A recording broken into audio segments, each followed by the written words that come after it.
Assalamualaikum warahmatullahi ta'ala wabarakatuh.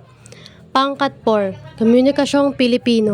Ang komunikasyong Pilipino ay isang aspekto ng ating kultura na malimit na kinatitisuran ng mga dayuhan ay ang mataas na antas ng pagkakaalanganin sa ating pakikipag-ugnayan sa isa't isa. Dagdag pa ang masalimot na pagkaugnay ng verbal at di-verbal na anyo ng komunikasyon sa tuwing nakikipag-usap sa isang Pilipino. Ang ganitong fenomeno ay tinatawag na pahiwatig, ay isang pagkagawiang komunikasyon na likas sa mga Pilipino. Ayon kay Mangay 202, ang pahiwatig ay isang maselang pamamaraan ng katutubo, pagpapahayag na dituwiran at may pagkalihis, sapagkat napapaloob sa kulturang matindi ang pagpapahalaga sa niloloob ng kapwa-tao. Ang pahiwatig ay maaring verbal gaya ng parinig at pasari, at di-verbal gaya ng pananahimik, pagsasawalang kibo o paggamit ng mga mata bilang wika ng komunikasyon. Mga kahulugan ng bawat salita na may kaugnayan sa pahiwatig upang lubos na maunawaan. Isa, pahaging. Isang mensaheng sinasadyang sumala o magmintis, kumbaga ay parang isang balang dumaan ng palihis sa tenga at umalingaw sa hangin. Pangalawa, padaplis.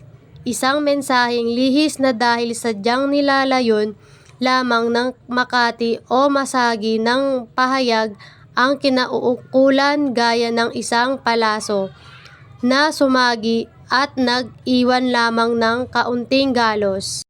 Tatlo, parinig. Isang malawak na instrumentong verbal para sa pagpapabatid ng niloloob ng nagsasalita na nakatuon hindi lamang sa kaharap, kundi sa sinumang nakikinig sa paligid.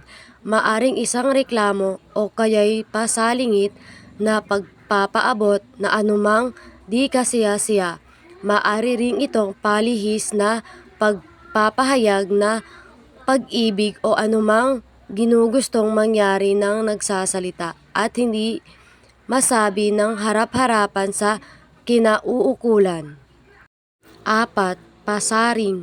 Tumutukoy ito sa mga verbal na dituwirang pahayag na pula, una, paratang at iba pang mensaheng nakakasakit na sadyang inuukol sa mga naririnig na kunwari ay labas sa usapan. 5.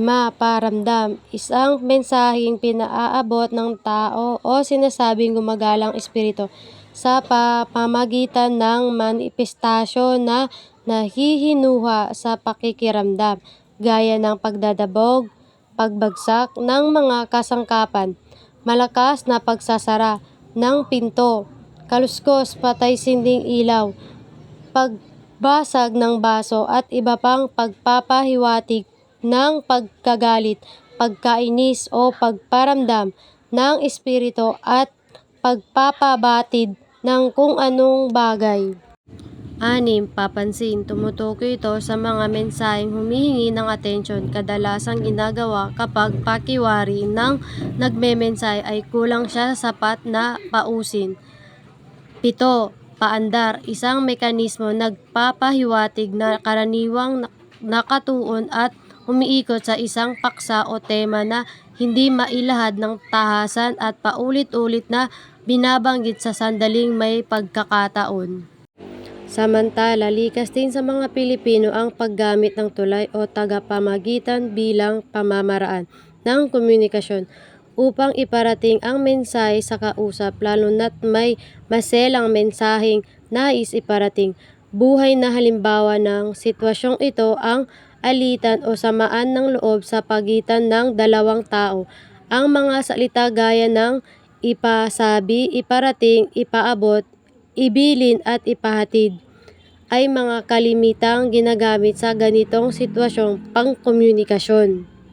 Isa, ihiga. Tumutukoy ito sa pagpapaluwag ng sarili sa pamamagitan ng pagbabahagi ng sakit ng loob o pagsasabi ng mga lihim na kinakailangan ilabas upang mapawa ang hirap na nararamdaman sa loob. Ipagtapat. Ito ay nagmula sa salitang ugat na dapat na nangangahulugang kaharap, mapagkatiwalaan, at kapani-paniwalang bukod pa sa pagsasabi ng totoo at hindi umiiwas magsalita ng tuwiran. 3. Ilabas. Nangangahulugan ito ng paglalantad sa paningin ng madla o ng sinumang kinaukulan na madalas ginagamit sa mga bagay na maselan o nakatago. Ikinukubli dahil sa pagsasaalang-alang sa mga sangkot, subalit pilit pa ring umaalpas at nangingibabaw. 4. Ilahad. Tumutukoy ito sa maayos na pagsasalaysay, isang pangungusap o isang pagkukwento ng mga pangyayari o bagay na maaring lihim o lingid sa ibang maliban sa mga kapalagayang loob o matalik na kaibigan. Batay sa mga pagtalakay na nabanggit, malinaw na masalimot ang kagawiang pangkomunikasyon ng Pilipino. Mahirap itong matanto, lalo na't hindi malay ang isang dayuhang sa lalim ng lawak nito. Tanging mga dayuhang nagpakadalubhasa sa kultura ng Pilipino o kaya'y nanirahan sa Pilipinas ng mahabang panahon.